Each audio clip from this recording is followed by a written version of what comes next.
E dando sequência para as nossas aulas de bruxaria, hoje a gente vai falar um pouquinho sobre água. Água que é tão importante para o nosso corpo físico, para o nosso corpo emocional. Para que a água serve na magia? O que a gente pode, né, aprender e quais são, de fato, as propriedades mágicas que ela carrega, que é tão importante que nós saibamos como manipular, como entender e como respeitar também, né? Afinal de contas, a água na magia, ela é um veículo mágico que é um dos mais utilizados em quase todas as tradições. Isso porque a água, ela é uma ótima condutora de energia e ela é extremamente eficaz para entrar no nosso corpo. O nosso corpo humano, ele é feito, né, de 80% de água. Então, quando a gente faz a ingestão da água, a água é uma das poucas substâncias que ela consegue ali fluir por todo o nosso corpo físico e isso faz a alteração também a alteração também dos nossos corpos vibracionais através dessa água. Hoje a gente tem estudos até mesmo comprovados que a água ela se cristaliza de forma diferente conforme o padrão vibracional que é emanado através de palavras, músicas e intenções. Não sei se vocês já ouviram falar sobre o cientista Masaru Emoto, que fez uma pesquisa a nível molecular em que ele olha através das cristalizações da molécula da água a frequência energética e como tais frequências energéticas podem mudar o campo vibracional através de palavras e sons de uma forma onde os cristais eles ficam muito bonitos, eles demonstram, né, aquela qualidade vibracional elevada. É imprescindível, portanto, que nós saibamos como utilizar esse veículo tanto com um auxiliador para intencionalizações, canalizações e materializações de forma extremamente simplificada e muito acessível. É uma das magias, né, que, na minha opinião, toda bruxa que se preza, ela deveria aprender a fazer. Primeiro, desenvolvimento psíquico é muito importante para que a gente saiba através do nosso mental, né, que a gente saiba manifestar aquilo que a gente quer e não é só sobre, gente, aquele papinho, né, raso de, ai, vamos manifestar riqueza, abundância na nossa vida. Não. É sobre manifestar e realmente fazer alteração na nossa realidade no dia a dia prático, né? Não é só sobre desejos e vontades futuras de algo que você tem que fazer a muito longo, muito, né, num prazo muito longo. É sobre você estar com, às vezes, uma dor de cabeça, você pegar um copo de água, fazer uma mentalização ali naquela água e você se sentir melhor fisicamente com a sua própria transformação psíquica naquelas moléculas da água, entendem? O quanto isso é poderoso, o quanto isso é útil, a gente pode utilizar isso, né? Obviamente que nenhum tipo de manifestação através de copo de água, chás, bebidas, enfim, ou até mesmo elixir de cristais vai substituir um médico, tá, gente? É importante que a gente procure sim um profissional da saúde, a gente faça todos os exames, mas nós podemos sim também agregar, né, aos nossos cuidados pessoais, as nossas intencionalizações e vocês vão ver a maravilha que vocês podem viver a nível físico, a nível mental e a nível emocional.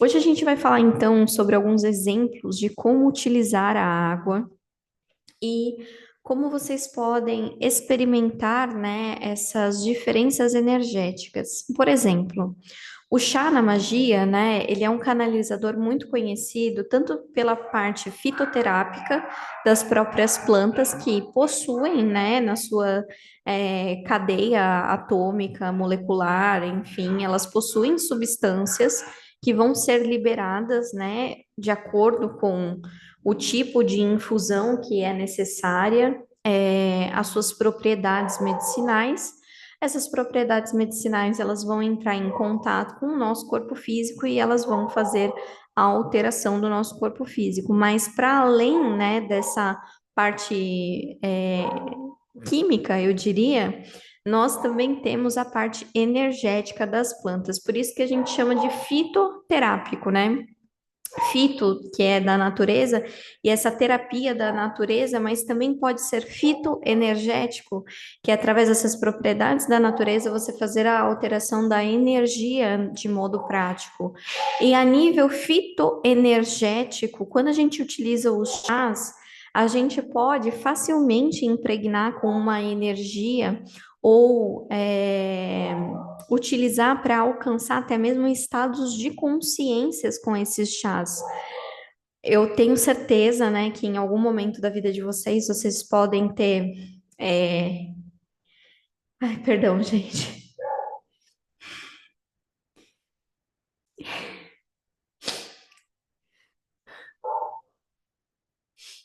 Recebido um chá da avó de vocês ou de alguém que vocês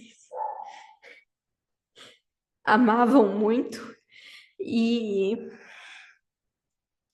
esse chá, além, né, da parte energética, ela também tem a propriedade emocional, né, da pessoa, colocar ali as intenções que você ficasse bem, que você se sentisse aconchegada, que você se sentisse amada através daquele chá.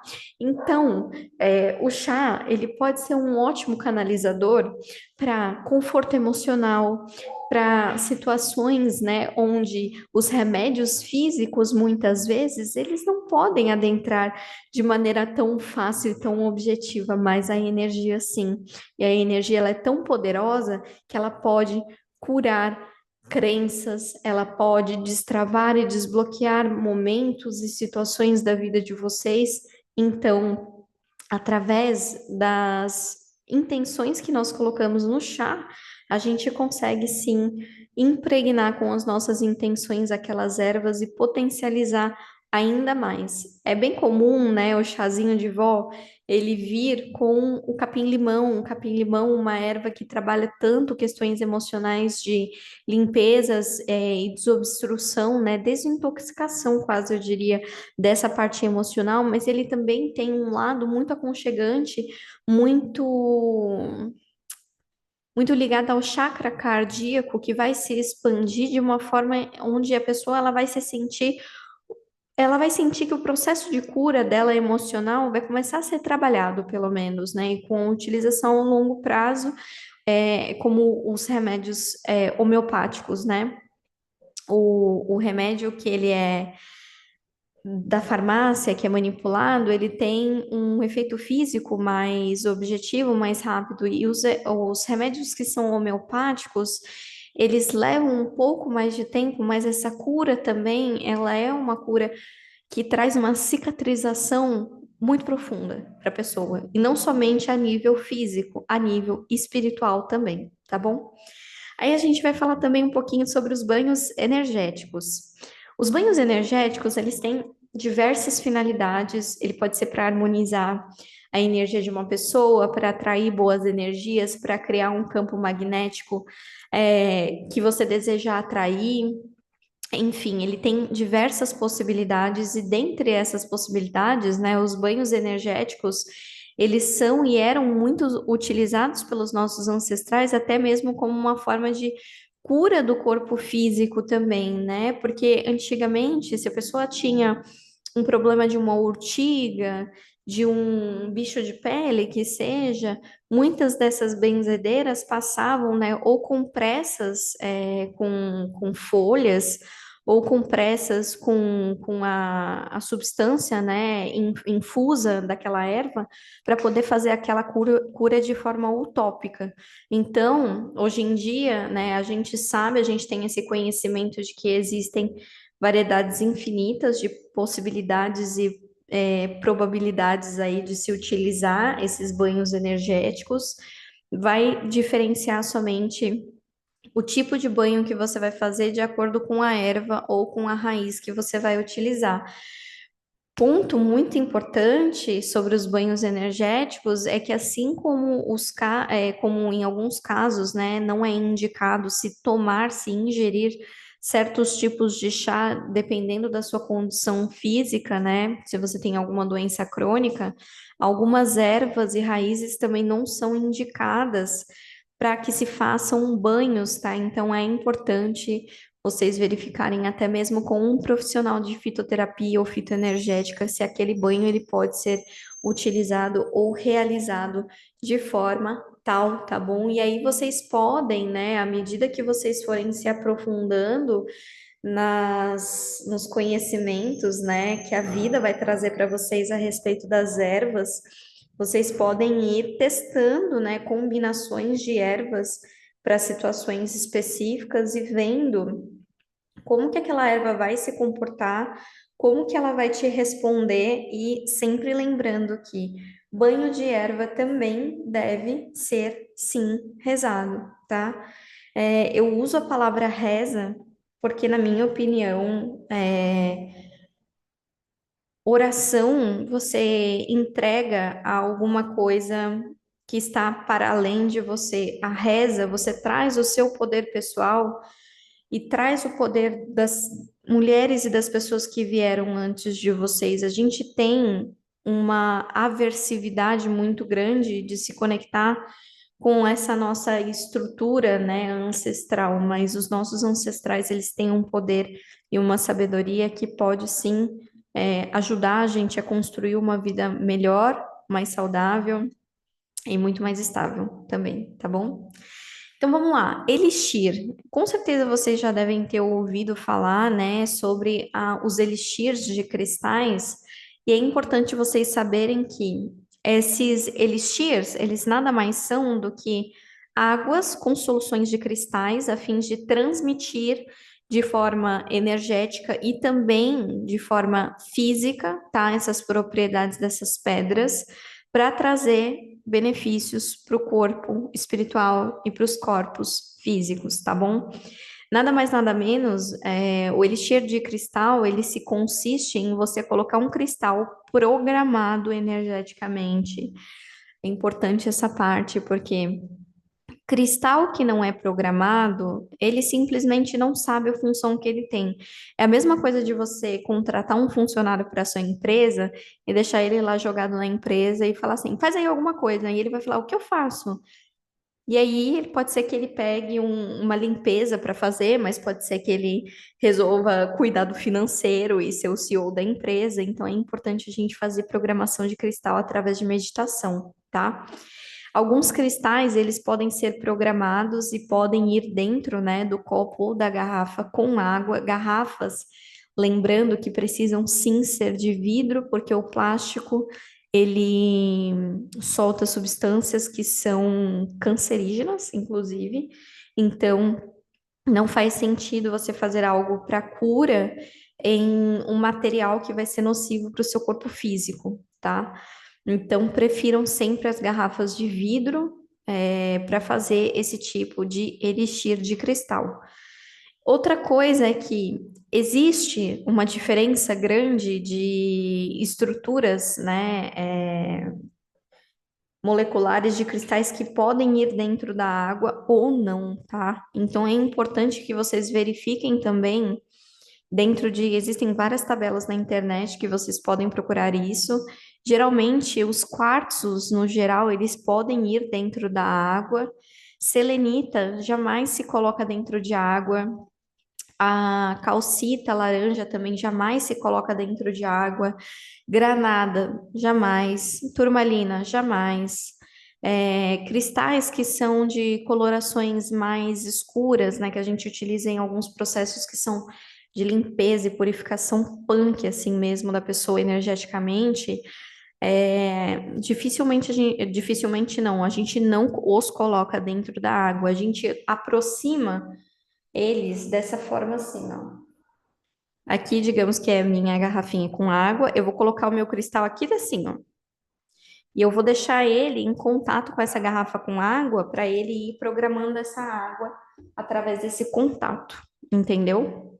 Então Minha dica, antes de fazer um elixir, verifique se essa pedra pode ir dentro da água ou não, e lembrem sempre de programar o cristal. Programar o cristal nada mais é do que você fazer uma mentalização se conectando com esse cristal e dizendo para ele qual é a função, para que ele vai servir, tá bom? É uma coisa bem simples. E dentro dessa parte dos elixirs, a gente também tem algo que chamamos de garrafas solares ou garrafas lunares. Depende muito, do propósito que você vai fazer. Tanto a garrafa solar quanto a garrafa lunar, ela também pode impregnar a água com aquelas energias específicas, as solares, sempre lembrando que representam a energia masculina de expansão, e garrafas lunares, que você coloca ali em algum lugar onde a lua esteja próxima ou esteja apontando para a lua, tá? Para trazer energia feminina, introspecção, cura, parte de intuição também é muito bom. E como é que eu faço isso, Isa? Garrafa solar, garrafa de vidro, de preferência com alguma cor, tá? Aí consultem a tabela de vocês, porque eu também não vou ficar dando tudo de graça aqui para vocês. Com alguma cor específica que vocês queiram trabalhar, juntamente com essa energia masculina do sol. Deixem na parte da manhã, no sol antes, né, do sol do meio-dia, então até lá umas 10 horas da manhã. E a água lunar, você vai fazer, ou então a água solar também pode ser feito também no finalzinho da tarde, tá, gente? É importante que ela soe um pouco, ela fique com umas gotículas, tá bom? Mas também não pode ser aquele sol de rachar o coco do meio-dia. E a garrafa lunar, vocês vão fazer a mesma coisa, mesmo procedimento, só que a garrafa lunar, ela tem que ser colocada à noite, quando o sol já tiver se posto, e você tem que recolhê-la do lugar onde você deixou, deixa ela, né, a noite inteira. E antes do sol nascer, você precisa recolher e guardá-la dentro de um pano preto ou, né, coberta assim, para ela não soltar aquela energia, tá? Aí, eu expliquei aqui no PDF um pouquinho, né, sobre água solarizada, a água lunar, eu estou explicando aqui para vocês como é que se faz. E eu deixei também uma receitinha para os nossos locais de atendimento, para a nossa casa, que se chama receita de limpeza líquida, tá? Nada mais é do que uma receitinha que eu costumo utilizar na minha casa, nos meus procedimentos, quando eu percebo que a energia ela tá mais densificada. Eu diria para vocês que isso dá para a gente fazer nas duas metades do ano, antes de começar o ano, né? Que para mim começa o ano em março por conta do calendário astrológico, e na metade do ano, antes da gente fazer ali aquelas mudanças de ciclo, tá? Ou então tem gente que gosta de fazer isso na data do aniversário, porque também significa, né, um giro completo astrológico, depende de como você sentir isso. Essa misturinha, nada mais, nada menos você vai utilizar que alfazema líquida, tá? Ou lavanda líquida, para quem gosta de fazer tintura de erva, pode fazer uma tintura de lavanda líquida e utilizá-la, uma colher de sal grosso, uma colher de café de amoníaco, só muito, muito cuidado. Verifique, inclusive, se você não tem algum tipo de alergia a amoníaco, e se você tiver criança ou pets em casa, substitua o amoníaco por anil, tá bom? Porque o amoníaco, ele é uma substância muito forte, ela vai ficar com um cheiro muito forte. Essa limpeza líquida, ela pode ser utilizada tanto em casa quanto no trabalho. Ela pode ser utilizada tanto no chão quanto nas paredes. A única coisa que eu vou dizer para vocês é, se vocês forem fazer a limpeza nas paredes, de memória de paredes de um lugar, por favor, coloquem pouco anil, porque o anil ele mancha, né? Ele é azul, a substância da água vai ficar meio azul. Então, deem uma bela de uma dissolvida. Pode colocar dissolver, tipo assim, uma colherzinha de café em um balde de água, sei lá, de uns 5 litros, assim, para você poder passar nas paredes sem manchar a sua casa, tá bom? É isso, gente. Espero que vocês tenham gostado dessa aula. Um beijo e até a próxima.